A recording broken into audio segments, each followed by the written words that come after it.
बिस्मिल्लाहिर्रहमानिर्रहीम अस्सलाम वालेकुम। आज हम first year math chapter 1 exercise 1.3 question number 3 solve करेंगे, जिसमें कहा गया है सिंप्लीफाई। जस्ट सिंप्लीफाई करने के लिए कहा गया है आयोटा की पावर 101 दी गई है और उसके बाद माइनस ए आयोटा है और उसकी पावर 4 दी गई है, जबकि ए रियल नंबर है। इस तरह से आयोटा की पावर -3 है और आयोटा की पावर -10 है, जिनको हमने सॉल्व करना है। सबसे पहले पार्ट को हम देख लेते हैं जी। आयोटा की पावर है 101, क्योंकि ये ऑड नंबर है तो हमने जब पीछे भी 1.2 में भी हमने जब सॉल्व किए थे तो 101 है तो ऑड नंबर होता है, तो हम एक आयोटा अलग कर लेते हैं ताकि इवन नंबर पावर में आ सके। तो अब 100 हो चुका है, 100 जो है 50 पर हाफ होता है, तो इसलिए आयोटा की पावर 2 को अंदर रख लिया और 50 को हमने बाहर रख लिया है, जबकि जो एक आयोटा था वो हमारा एज इट इज आ चुका है। नेक्स्ट आयोटा की पावर 2 है वो -1 बन चुका है और ऊपर से 50 जो है वो एज इट इज आ चुका है। और नेक्स्ट जो आयोटा मल्टीप्लाई में अलग से लिखा था वो भी एज इट इज आ चुका है। हम -1 की पावर 50 है तो -50 की वजह से कैंसिल हो जाएगा, क्योंकि 50 जो पावर है वो इवन पावर है। और नेक्स्ट में माइनस जो है वो भी कैंसिल हो जाएगा, क्योंकि इवन पावर है और 1 की पावर कुछ भी हो 1 ही रहता है। तो इस तरह से ये -1 की पावर जो 50 है वो +1 आंसर में आ जाएगा। और आयोटा जो मल्टीप्लाई में था वो भी एज इट इज आ जाएगा।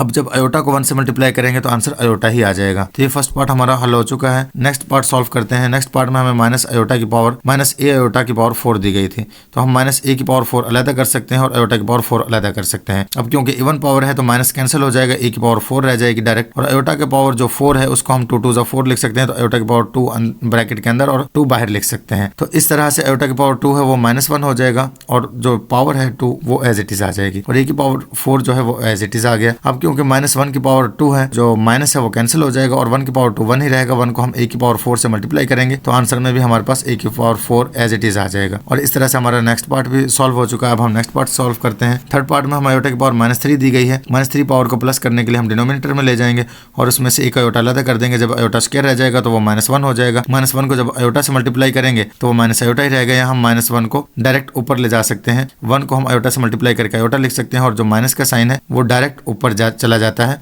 क्योंकि माइनस को डिनोमिनेटर में नहीं लिखा जाता। तो इस तरह से माइनस जो है वो ऊपर जा चुका है, तो ऊपर हमारे पास न्यूमरेटर में -1 हो चुका है और डिनोमिनेटर में 1 जो है वो आयोटा से मल्टीप्लाई होकर आयोटा आ चुका है और इसका आंसर भी आ चुका है। मजीद हम क्योंकि डिनोमिनेटर में आयोटा को नहीं लिखते हैं तो हम रेशनलाइज कर देंगे, तो हमने आयोटा से मल्टीप्लाई और डिवाइड कर दिया है। ऊपर जो आयोटा है वो -1 से मल्टीप्लाई होकर माइनस आयोटा हो चुका है। डिनोमिनेटर में आयोटा से मल्टीप्लाई होकर आयोटा स्क्वायर हो गया है और जो आयोटा स्क्वायर है वो -1 बन जाता है। और इस तरह से ये माइनस जब ऊपर जाएगा तो माइनस को कैंसिल कर देगा, ऊपर वाले माइनस को, और इस तरह से ऊपर प्लस का आयोटा रह जाएगा और डिनोमिनेटर में 1 को लिखते नहीं है।